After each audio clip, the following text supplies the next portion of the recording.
Good evening. I'm Barbara Zoller-Gringer, the chair of the Parks Committee. I think we have an exciting meeting this evening. I want to welcome everyone. Remind you that this meeting is being recorded, and we ask everybody during the meeting to keep your audio off until you're speaking. It really helps with the sound. And we do ask our committee members to keep their video on. We will give everyone, as appropriate, an opportunity to speak this evening. And I want to thank everyone for muting their microphones when they're not using. And I always ask everyone to treat everybody with respect in this proceedings. If for some reason we don't get to your questions and you put them in the chat, the district office will get back to you to the best of their ability. I'm now going to ask each of our committee members to introduce themselves, starting with my co-chair, Andrew Lastawecki.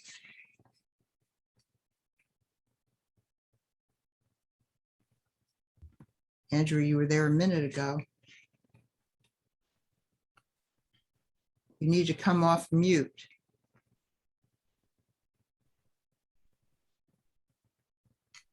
All right, well, maybe we'll come back to you. Jennifer? Jennifer Melby, member of the committee. Okay, Carolyn? Carolyn Hubbard, Common Unweary, a member of the committee and a member of the board. Thank you. Suzanne, are you here? No. Okay. Sabrina? Hi, Sabrina Lucia Resi, a member of the committee and of the board. And thank you for taking the minutes this evening. We appreciate that. Lenny? Yeah, thanks. Lenny Leventon, member of the committee. Andrew, are you able to join us? All right. I hope you resolve your issue. And I hope everyone has seen the agenda for this evening. Do I have a motion to accept the agenda? Sabrina, a second? Yes, I second. Oh, Leonard raised his hand. All right, okay. All right, all in favor of approving the agenda? Okay, none opposed. All right, thank you. Then we turn now to the minutes from March 21st. I want to thank both Carolyn and Lenny for submitting edits. With those edits, do I have are there any other concerns about the minutes? Okay, I assume then we can approve them by consensus. And I see, Andrew, you now have technical abilities. So if you'd like to say hello. Hello, everybody. Thanks for being here this evening. I'm just missing my agenda. If Taya could send me a copy of it, I'll appreciate it. I think it's in the chat. If you look in the chat, I think Okay. Taya just put it in the chat. Okay, got you. And we have a very lively presentation this evening. We're very fortunate. I've seen people with these with shirts on from these marathons and half marathons, wearing them at a time totally when the event is not taking place. So you're really out there. And I'm anxious to hear more about New York City Runs. So we have both Melody Aberg, who's the Marketing and Communications Manager, and Edwin Ortiz, the Director of Race Development. Do we have anybody else from the organization here?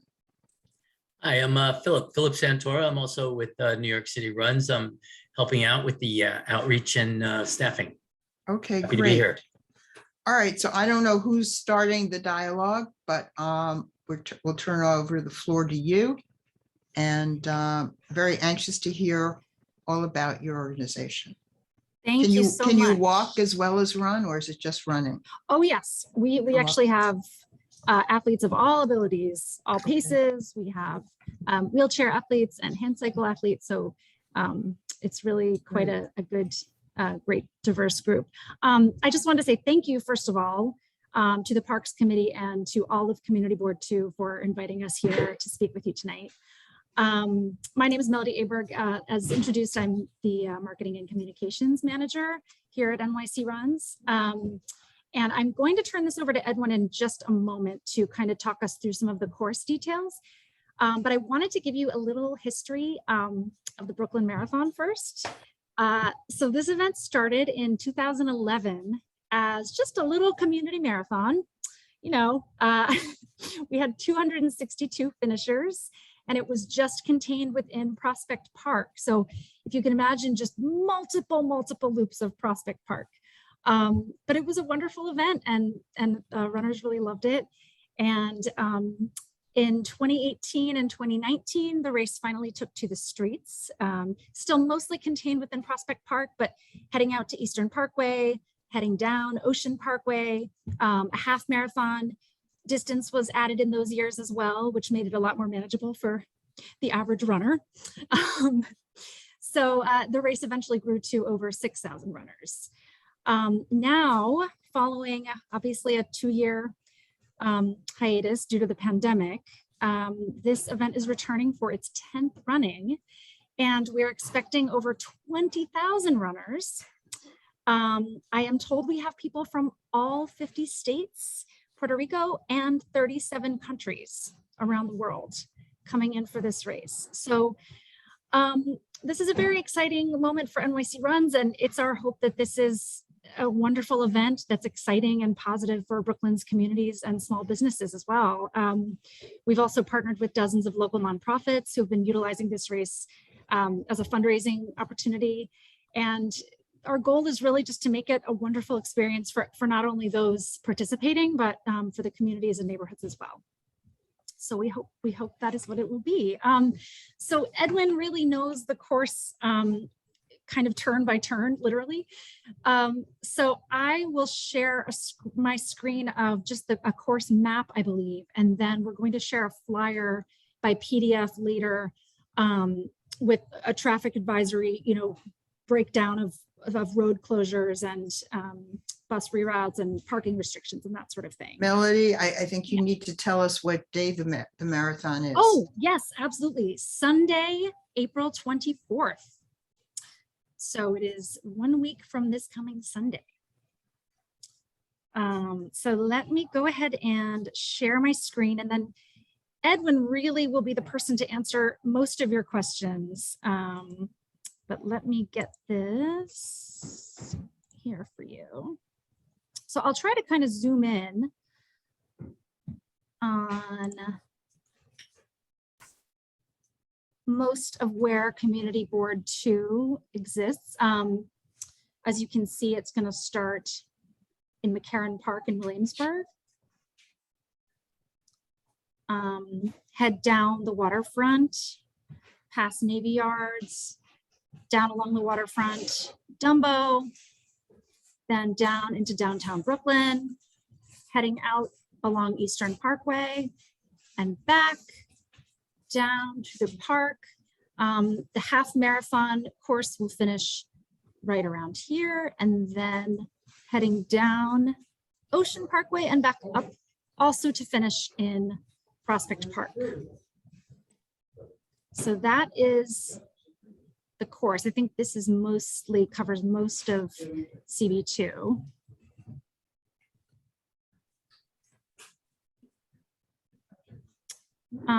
So I guess we can open this up to really any questions at this point. Does anybody have any questions? I don't see everybody here, but I have a question. Are there like police horses on the streets? Can you hang out and watch the marathon? Yes, absolutely. You can on any block on the sidewalk, you can spectate from any point. As far as police horses, they're only at the turns where to close off vehicle traffic. You can spectate at any point on the route. Absolutely. And what time does it start? So the races, we send runners out in waves. So 3 waves. First wave starting at 7 a.m. where all of the marathoners, since they have to run the longer distance, so they'll be out there longer. All the marathoners and some of the half marathoners will start in that first wave, followed by a second wave of exclusively half marathoners at 7:20, and then the final wave at 7:40. So everyone will start the race by no later than 7:50 to 8 o'clock. And what time do you expect the bulk of the full marathoners to reach the end of it? The bulk of the full marathoners will probably make it through by noon. We'll make it to Prospect Park at the finish at noon. We expect the very last runner to be there by 2 p.m. So the race will be over in totality at 2 p.m. So you're busy. So does anybody else on our committee have questions? I don't see anybody. Is there anyone who's from the community board who has a question? Or anyone who's attending? Okay. I have a comment, Barbara. Welcome, Suzanne. Hi. Hi. Hi, everyone. I'm Suzanne Quint. I'm a member of the committee and the board, and I live in Dumbo, and I know the race does come through. I'm glad to see that it's be reminded that it's early. I do think we get a fair amount of parking restrictions, and if we have a car in a garage, we have to move it the day before. As for me, it's Greek Easter. I'll need to make sure to get my car out before. So I'm glad to see it's early. I just would ask that, you be as resident friendly as possible, sort of in the final, leg of putting this together. I can mostly speak from my surrounding area. We're besieged by events and tourism all year long. So just a request to keep the residents, top of mind, because we deal with, not just this event, but events constantly all year long. So thank you.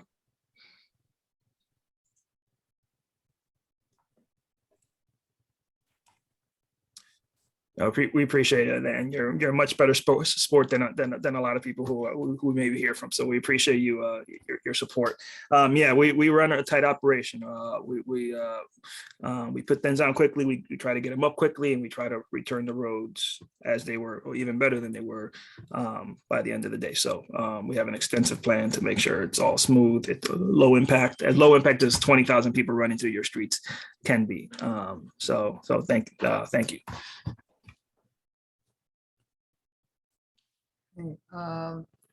And do you sponsor trainings or runnings, like running groups during the year?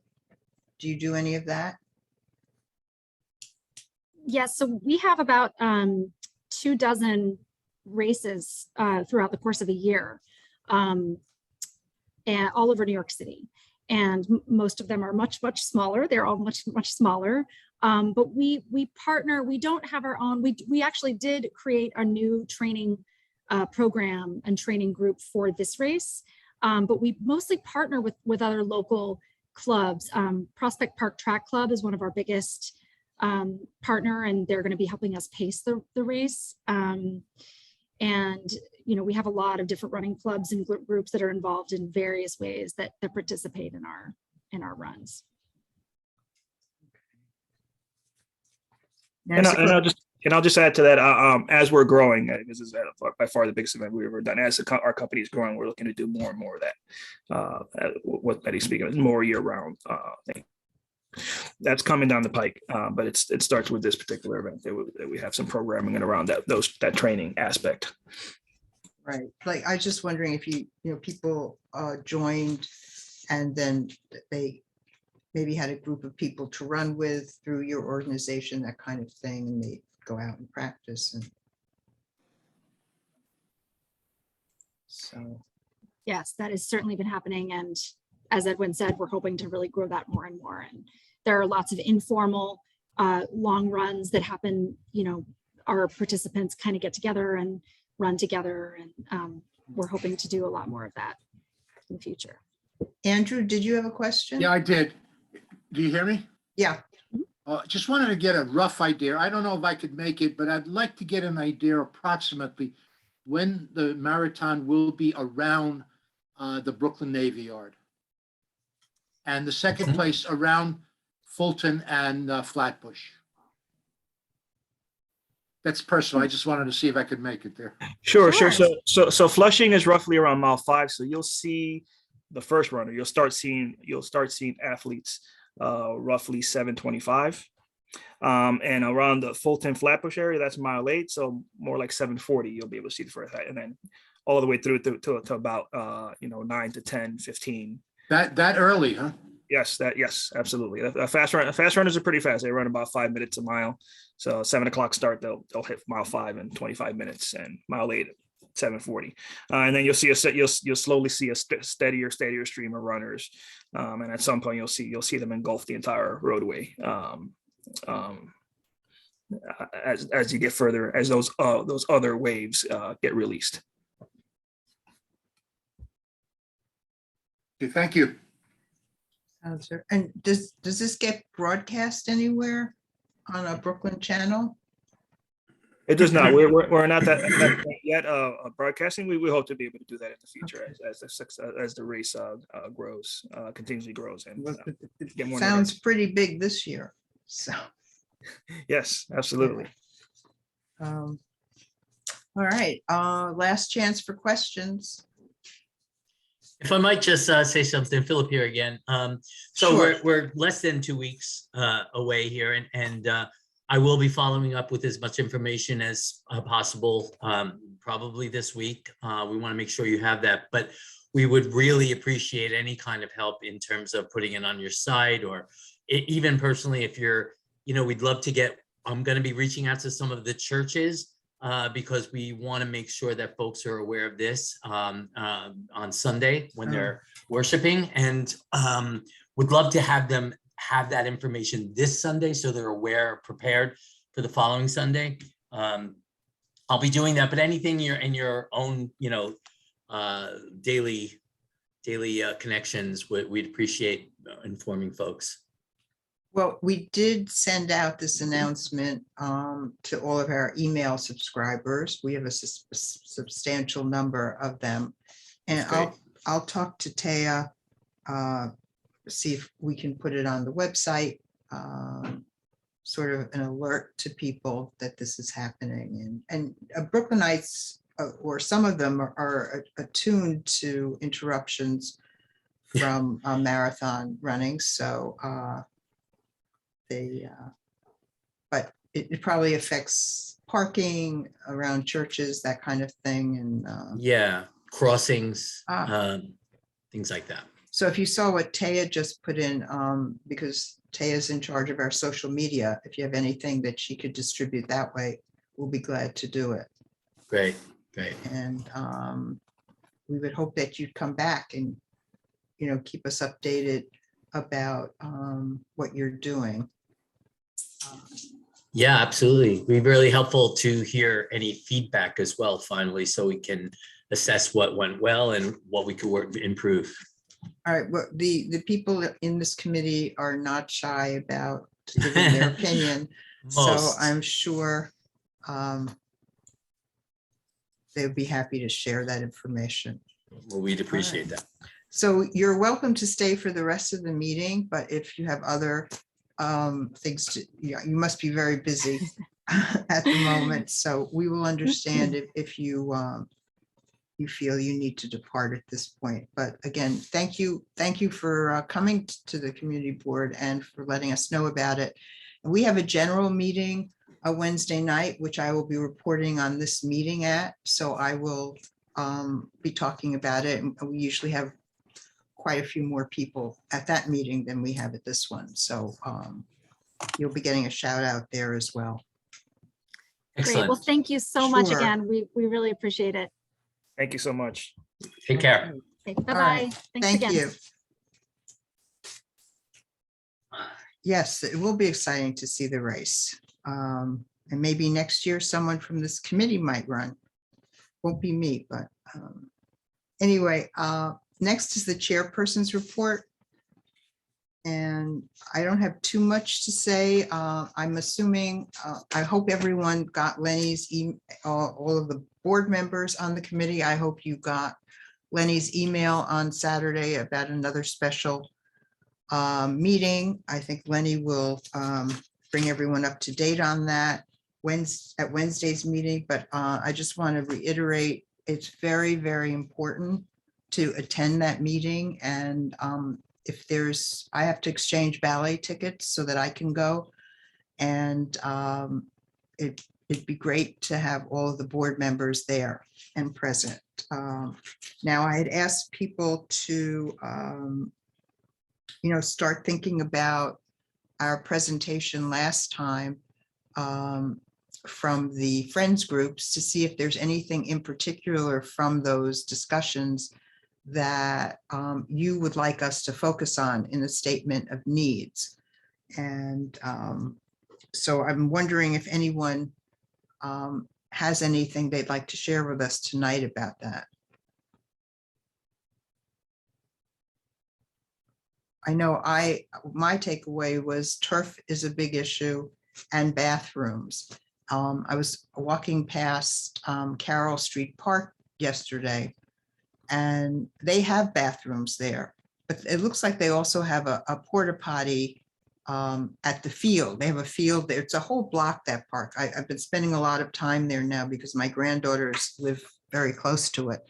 And I've never seen a park so busy as that one, but they have the playground, and they have a large field, large for a city block. So I think this porta potty is near the field for obvious reasons, so people don't have to go back to the bathroom. So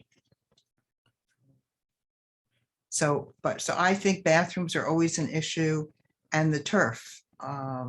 So I don't know if anyone else has heard anything. I don't know if people, and related to that, someone I encountered in the last week told me that there seems to be a problem at Pierpont Playground, that in the evening, people are letting their dogs run loose in the playground. And I don't know if anyone here has observed that. So something I wanted to bring to the attention of the Parks Department, and parents are concerned about it. Excuse me, this is Andrea Keys, the park manager. Oh, hi.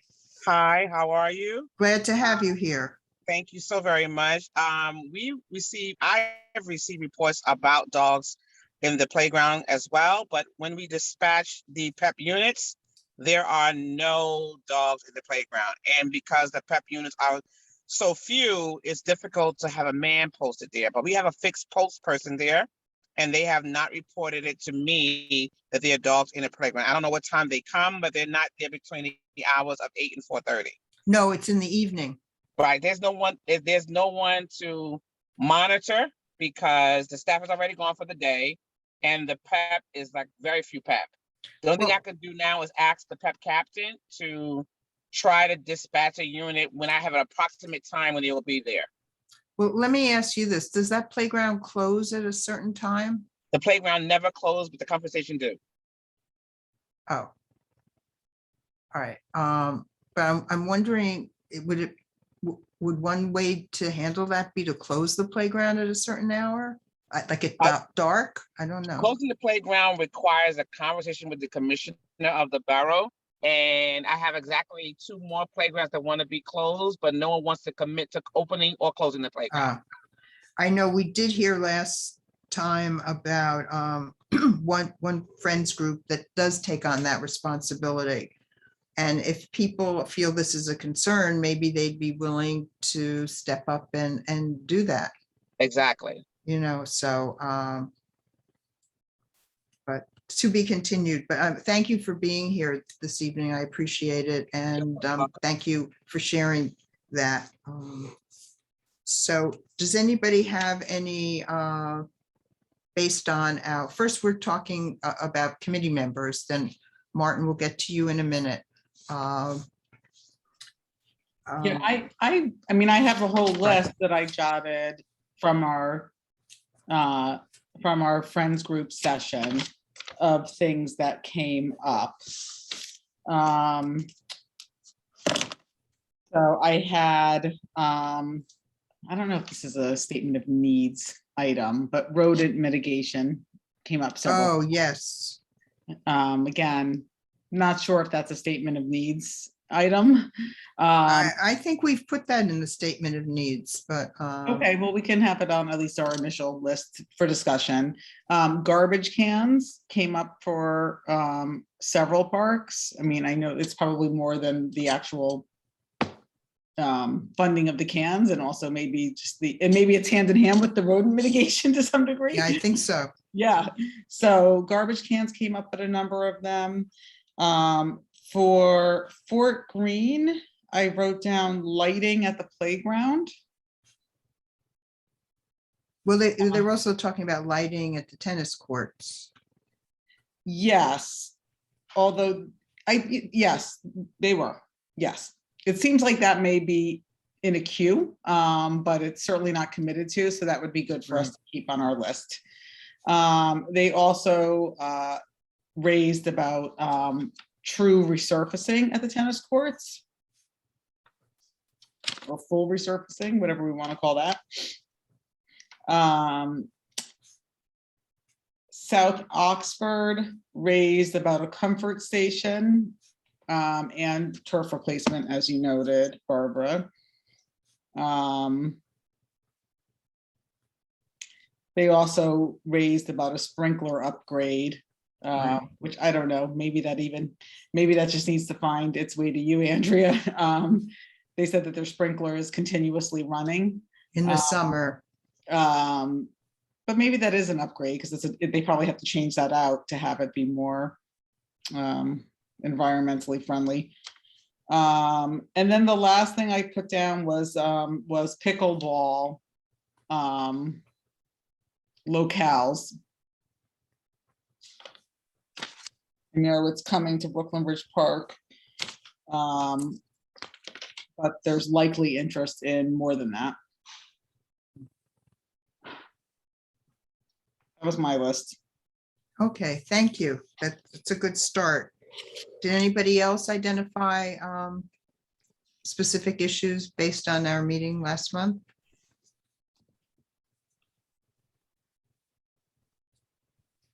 Well, there's one thing that Suzanne did leave off the list about the polo bikers needing a home. They need a home somewhere. Right. And if a spot can be found for them, that they had a great idea sharing it with other sports, including pickleball, I think they said, Right. and hockey groups. There weren't any hockey groups represented there, but I'm sure there are roller hockey leagues of people that would love another place. So that is something that should be looked into. So, okay, now, Martin Leonard, thank you for being here.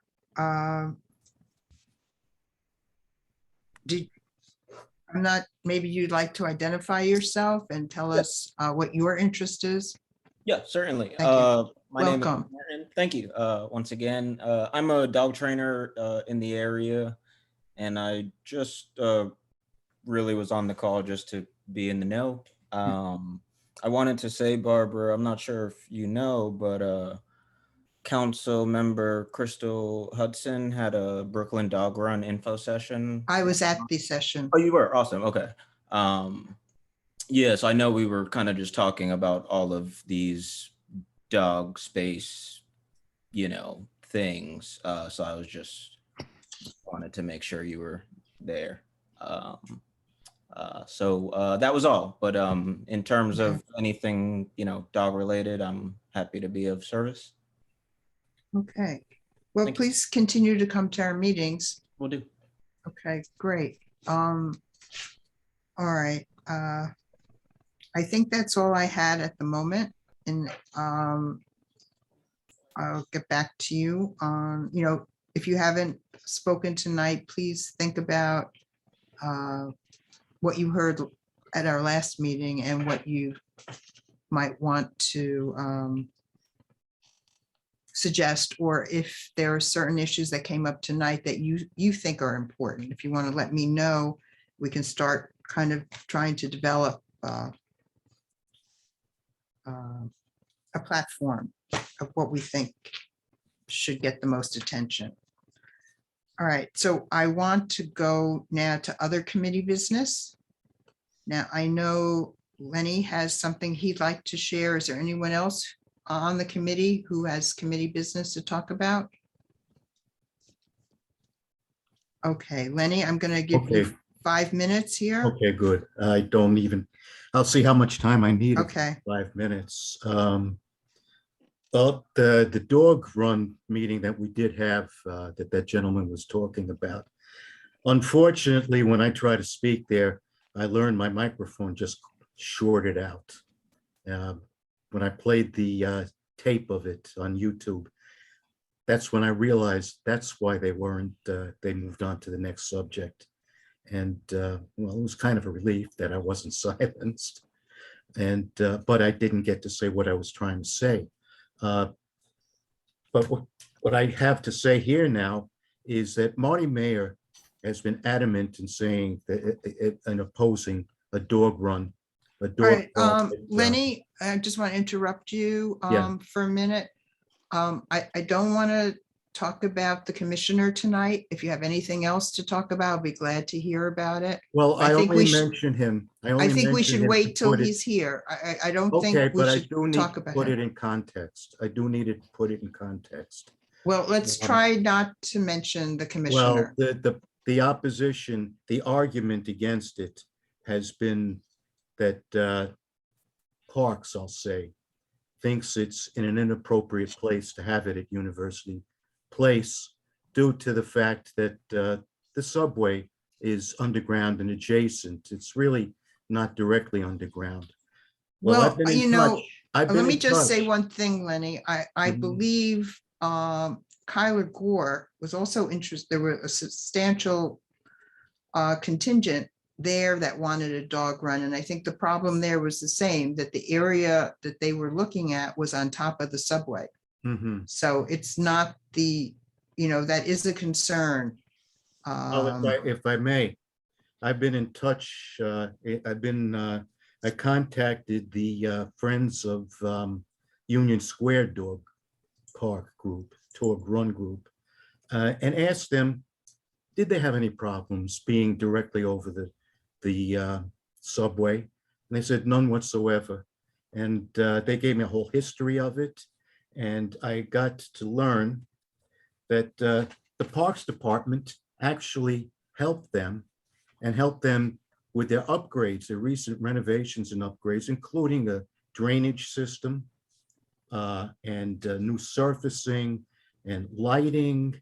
They even supplied an architect. The Parks Department supplied the project architect. So the argument that it is inappropriate is not a valid argument. It's not an argument that passes muster. I was down there today at Union Square Park. I again took photos. This one, if you see it well enough, I think you can, that you can see that one of the entrances to the subway is right there, right behind the fence. And along the other side of it are other entrances to that very large subway station, that subway hub there.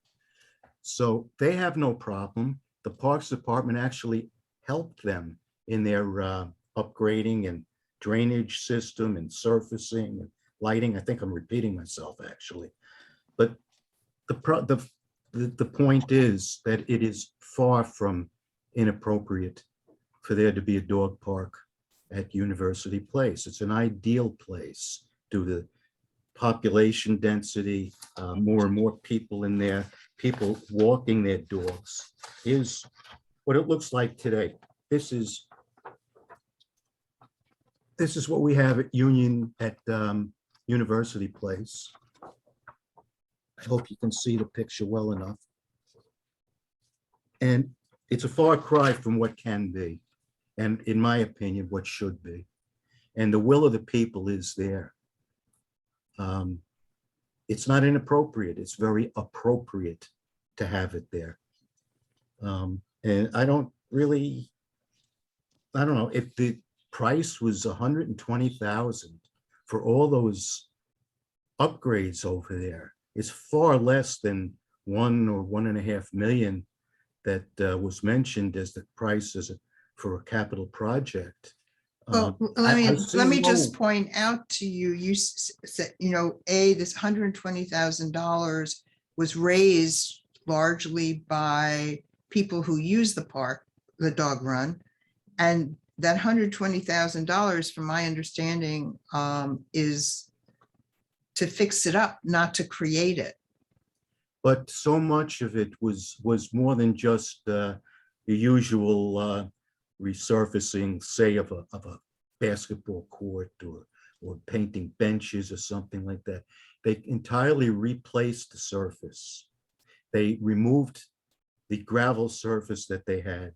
They put in another surface. Below that, they put in a drainage system, which is what the new park is constructed of. That goes into the construction of it. They upgraded lighting in there, and they did a really nice job for not that much money. Now, it may be a little more than 120,000, but it's far below the 1 to 1.5 million, which even that for a capital project is not that much, when we all know a renovation of a bathroom can be $4.5 million.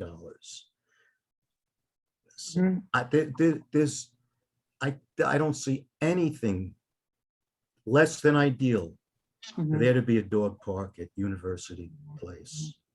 I wanted to, Suzanne? I support just in general more dog parks in the district. I think we consistently have heard that. I think that I don't know enough about the specific space, nor am I an engineer to really weigh on that space, but I wasn't at the dog run meeting. And Lenny, it sounds like you had an issue technically, but was that area raised by anyone else at the meeting to get some type of a? Well, I raised it, and I raised the issue. And was there any, Crystal I'm interested Hudson in what tried to- feedback there was at Excuse that meeting. Excuse me, I didn't hear you. Was there feedback by, because Parks was at the meeting, yes? Yeah, Marty Mayer was there, Okay. Davey Ivy was Right, they there. were. Yeah, Crystal Hudson, the council member, was there. She tried to ask me about it, and I tried to answer, and I tried to raise my points, but my mic cut off. okay, yeah, so it wasn't a full discussion because of that, yeah, No, they moved on to the next issue, yeah. and I mean, Well, I personally would support, going a step deeper on this to really, uncover. Well, what I'm hoping is when we do get a chance to speak to Marty, maybe he can suggest some areas that would be appropriate for dog runs, Mhm. because clearly there's an interest in it. And I heard a discussion this morning on NPR saying, I forget what the percentage is, but they were talking about veterinarians who I think their work has gone up 40% as a result of the pandemic, because so many more people have gotten dogs, and you cannot even get an appointment to see a vet. Right, They're so busy. So clearly, more and more people have dogs. right, well, another thing is there was one person there that was talking about the problem of all the off-leash dogs in the morning in Fort Greene Park, which is 2 blocks away Right. from Right. University Place. She was, it's not the first time. She's a I've heard community this. board member. Yeah. It's Emily. not the first time I've heard this. Yeah, I've of heard course. that a lot of people are upset with too many dogs there. And, I love dogs. I see the dogs there sometimes in the morning. They won't bother me because I love dogs, but they are running around and they do get under your feet. Mhm. And this woman was bit. She said Almost she was bitten, nipped. Well, almost she bitten, said she was yeah. nipped at her heels. Mhm. This would, people at the Fort Greene Park Conservancy tell me it's a great idea to have that dog park at University Place. I don't want to mention people specifically there, but people that tend to the grounds in Fort Greene Park said they would love to work there on the grounds. I mean, I don't know, I don't want to hold the picture up again of Union Square Park, but they have trees right against the park rail. It's right there. I counted how many of them, 15 trees. And the park, the fence itself is lined. That's at Fort with Greene flowers. Park? Not Fort Greene Park, in University. Oh, Not okay. University, Union Square. Oh, Again. There's 15 trees, many of them right up against the rail, less than a foot away from the fence. The fence is lined with flowering, but they're not flowering now, but they will be flowering soon. There's rose bushes and other flowering bushes surrounding it. It's something, this is what can be done there at University Place, instead of that field that's littered with what debris that just flies in there, wrappers, candy wrappers, etc. Oh, all right, Lenny, thank you for that report. And as I say, I think we'll talk about it more when we do have the commissioner at the meeting. So I want to go on now. I think Suzanne wants to make a report. Yeah, so we hosted an update meeting and an interest meeting for a Susan Smith McKinney Park Friends Group. If everyone recalls, Susan Smith McKinney Park is the park that is right next to York Street Station and really at the intersection of several different neighborhoods. We had a great attendance. We had 42 attendees. Wow. I was really pleased to see people from across many neighborhoods. Carmine, our wonderful new outreach coordinator from Partnership for Parks, and Davey Ives were there. They spoke about the park to get everyone on the same page about what it'll look like and when it'll open. The latest update is May, that it'll be opening. The playground portion is, by my eye, it looks virtually complete. And then the park is starting to happen. So 42 attendees, 15 folks raised their hand with interest in being involved in forming a friends group. And so we'll be working on getting, I hope, an in-person meeting, incorporating a visit to the park for early May, so that some activities around the opening of the park can be, started to be planned from that group. But a lot of just great ideas, community building ideas, and everyone on this committee knows that, the parks that are well maintained and well used are the parks that have friends groups. So we're excited to, I'm excited to help bring this friends group to life and to bring people together from across the different neighborhoods that are around this park. That's great. And I think that will also lead to significant use of the park. Yeah. Yes. It is an area that where, certainly within our district, it's an area where we have more parks, but it's not Brooklyn Bridge Park, as much of a jewel as it is, it's really not a neighborhood park. It's this we see as an opportunity to have a neighborhood park where people come together and build community and plan ways to spend time with their neighbors. Okay. All right. Anybody else for committee business? Okay, so we'll move on to community forum. I see we do have some members of the public here. Did anyone want to bring up any issues?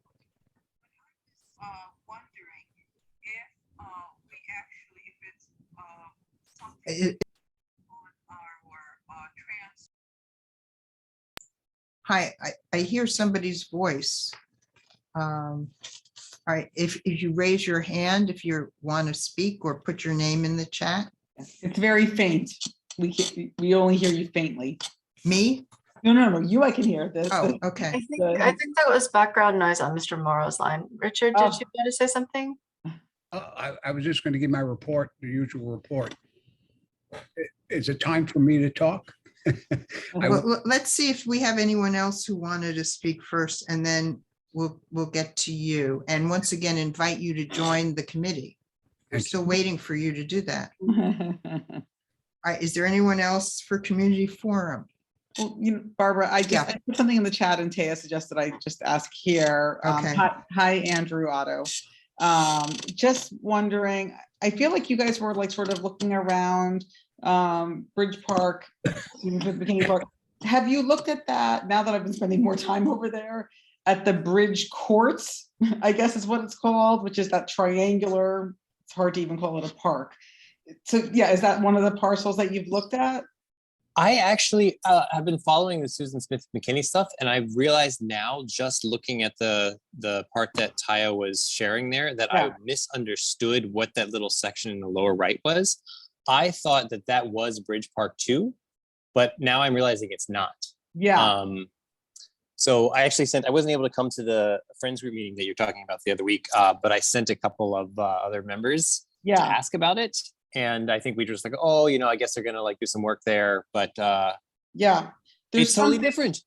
There's something called Bridge Courts, which I'm so bad geography wise, but it's like even more abutting to the the BQE. And I mean, I just can't even imagine it's being utilized for anything. Yes. Right now. And it's got a huge fence. Yeah. I thought it was just out of the question because I misread the map there. The proposal that we're putting together right now actually is considering more Bridge Park 1, which is on the other side of the BQE, which I think is probably a little bit more utilized than the one that you're mentioning that's on the same side as McKinney. So I think I'm going to go back to our little proposal and try and update what we're talking about to make our first proposal choice to be that one. Okay, Bridge Courts. Just I don't even know what. I don't know. Taya, if you switch to satellite mode right there.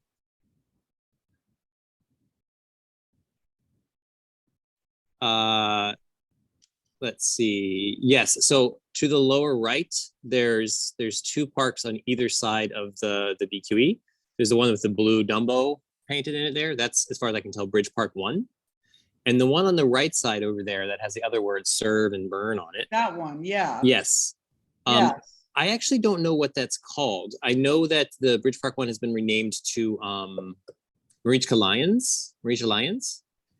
I think this is Bridge Courts because I when I walked by, I took a photo of the sign. Yes, but the one that says Dumbo where it says Bridge, I know that one's called Bridge Park 1, but it had in I don't know, some years ago it was renamed Reach Alliance, and it still says Bridge Court 1 or whatever, Bridge Park 1 on it.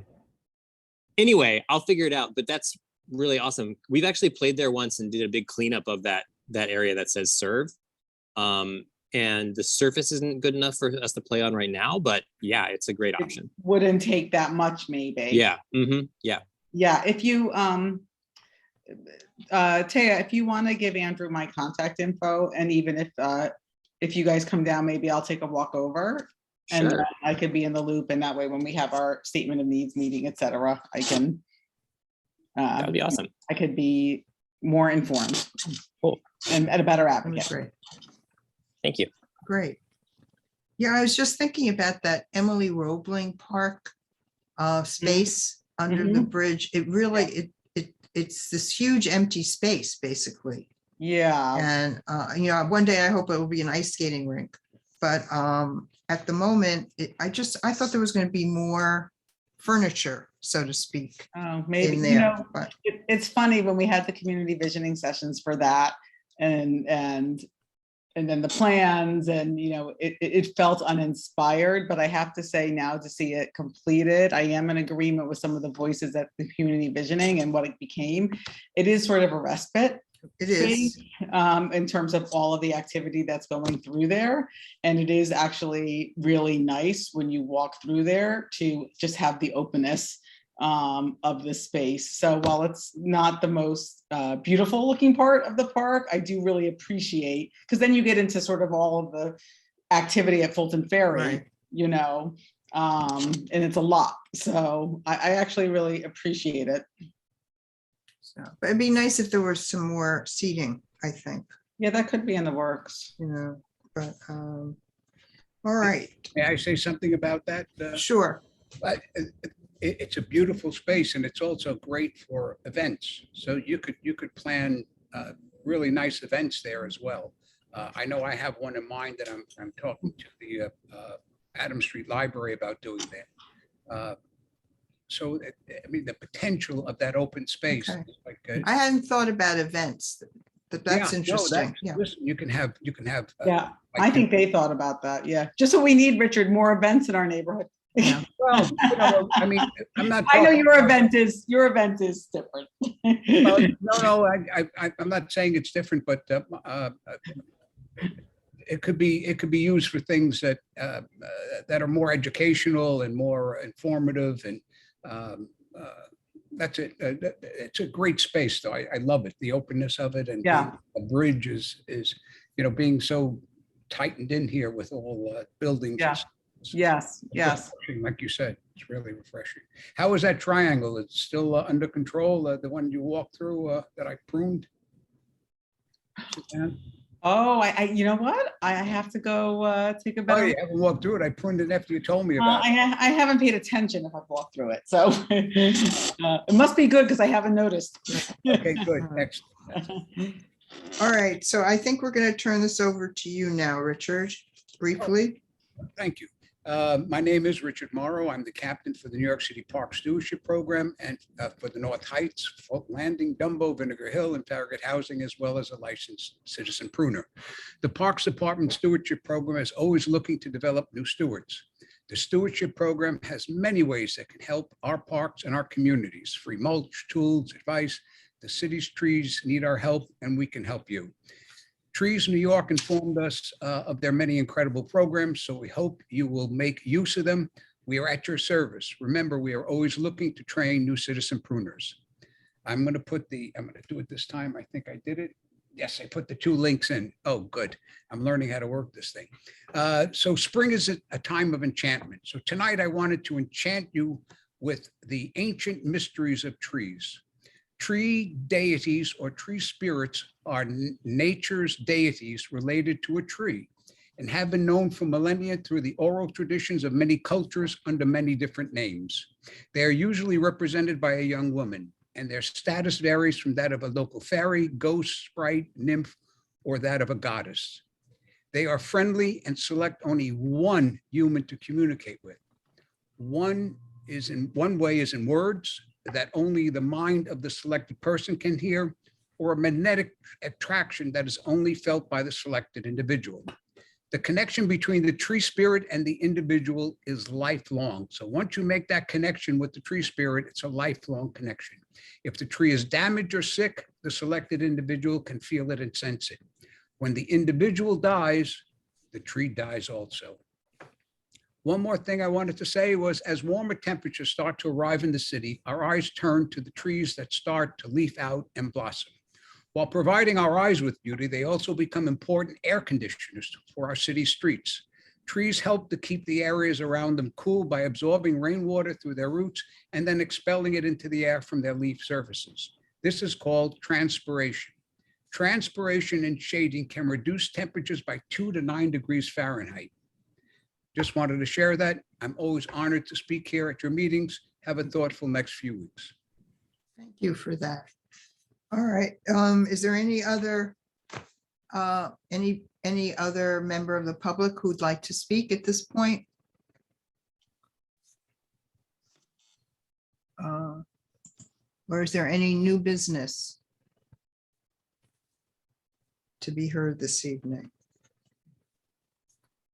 All right, hearing none, I'm gonna take Andrew, do you have a question or are you moving No, to I'm making a adjourn? motion to Oh, okay. adjourn. All right, so we have Andrew, do we have a second? Jennifer, okay. Anyone opposed? All right, at that point, I will say good evening and thank you for your attention and hope to see you at the general board meeting on Wednesday and at our next meeting in May. Have a good evening. And the special meeting. All right, if you're a board member, and if anyone who is celebrating the holidays that are coming up this weekend, I hope you have a joyful holiday. So, or a Greek Easter the following week. So, thank you.